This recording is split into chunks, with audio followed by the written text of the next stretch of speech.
বিসমিল্লাহির রহমানির রহিম। আসসালামু আলাইকুম ওয়া রাহমাতুল্লাহ। প্রিয় শিক্ষার্থীরা, ওয়েলকাম টু মুমিনুলস টিচিং হোম। শিক্ষার্থীরা, এই ভিডিওটির মাধ্যমে তোমাদের নবম শ্রেণীর বিজ্ঞান বইয়ের অধ্যায় 2 তাপমাত্রা ও তাপ এই অধ্যায়ের একটি গুরুত্বপূর্ণ অংশ পদার্থের অবস্থার পরিবর্তন এই বিষয়টির দ্বিতীয় অংশ নিয়ে আলোচনা করা হবে। পূর্বের ভিডিওয় আমরা প্রথম অংশটুকু নিয়ে আলোচনা করেছি। এই ভিডিওয় 46 পৃষ্ঠার বাকি অংশটুকু নিয়ে আলোচনা করা হবে। তাই চলে যাচ্ছি আলোচনার মূল অংশে।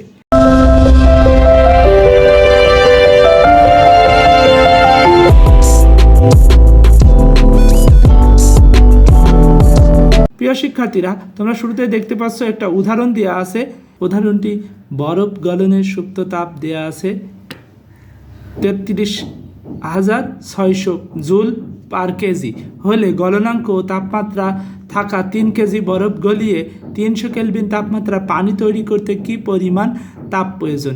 অর্থাৎ তাপের পরিমাণটা নির্ণয় করতে বলেছে। এখানে বরফ গলনের সুপ্ত তাপ দেওয়া আছে এবং বরফ থেকে মূলত তরল পানিটুকু তৈরি হচ্ছে। 3 কেজি বরফ গলিয়ে কি পরিমাণ পানি উৎপন্ন হবে সেটা প্রশ্ন করিনি। প্রশ্ন করেছে কি পরিমাণ তাপ প্রয়োজন হবে এই সম্পূর্ণ 3 কেজি বরফকে গলাতে।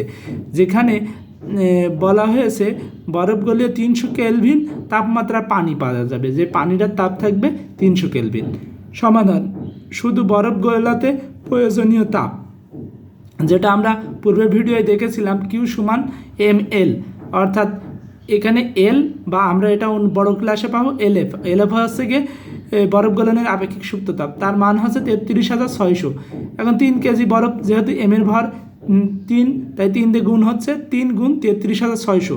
এই যে মানটা পেয়েছি আমরা 1 লাখ, একক, দশক, শতক, হাজার, 1,08,000 এই এত জুল। আবার 273 কেলভিন তাপমাত্রার পানিকে 300 কেলভিন তাপমাত্রার পানিতে নিতে প্রয়োজনীয় তাপ, অর্থাৎ আমরা Q1 এর মান পেয়েছি। আবার এরপরে Q2 এর মান পাচ্ছি, যেটা MS ডেলটির মাধ্যমে T2 - T1, যা মান বসালে আমরা পাচ্ছি 3,40,200। এখন মোট তাপ Q1 যোগ Q2 হয়, এবার দুটো যোগ করলে আমরা 4,41,000 জুল পাচ্ছি, যেটা মোট তাপের পরিমাণ। প্রিয় শিক্ষার্থীরা, তারপরে দেখো নিচে বর্ণনা দেওয়া হয়েছে তাপ বাড়ানোর সময় যেহেতু একটি নির্দিষ্ট তাপমাত্রা পৌঁছানোর পর গলন এবং বাষ্পীভবন ঘটতে থাকে, তাই তোমাদের ধারণা হতে পারে যে সেই তাপমাত্রায় না পৌঁছানো পর্যন্ত প্রক্রিয়াটি ঘটে না, কিন্তু সত্যি নয়। পানির স্ফুটনাঙ্ক 100 ডিগ্রি সেলসিয়াস, কিন্তু আমরা দেখতে পাই একটি মেঝেতে পানি পড়ে থাকলে ঘরের স্বাভাবিক তাপমাত্রা দেখতে দেখতে সেটি শুকিয়ে যায়। বা আমাদের চুলায় যখন আমরা পানি গরম করি, অর্থাৎ পানিতে গরম করি প্রয়োজনে, কিন্তু গরম করার সময় বা ডিম সেদ্ধ করার সময় আমরা দেখি হয়তো বা 60 ডিগ্রি তাপমাত্রাও লাগে না, পানি ফুটতে শুরু করে এবং বাষ্প হতে শুরু করে। অর্থাৎ এটা কক্ষ তাপমাত্রাও থাকে এবং পারিপার্শ্বিক বিভিন্ন কারণেও 100 ডিগ্রি লাগে না, তার অনেক আগেই পানিটা বাষ্প হতে শুরু করে।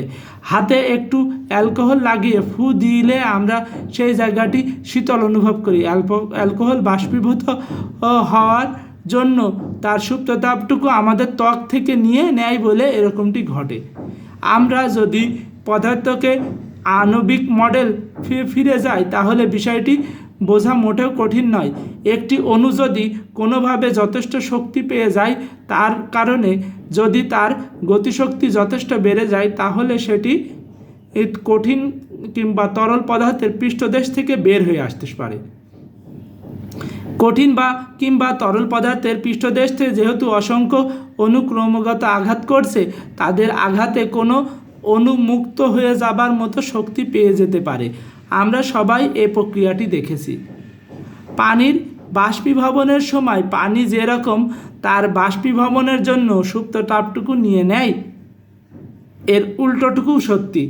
বাষ্প যখন পানির কণায় পরিণত হয়, তখন বাষ্পীভবনের সুপ্ত তাপটুকু তাপ হিসেবে ফিরিয়ে দেয়।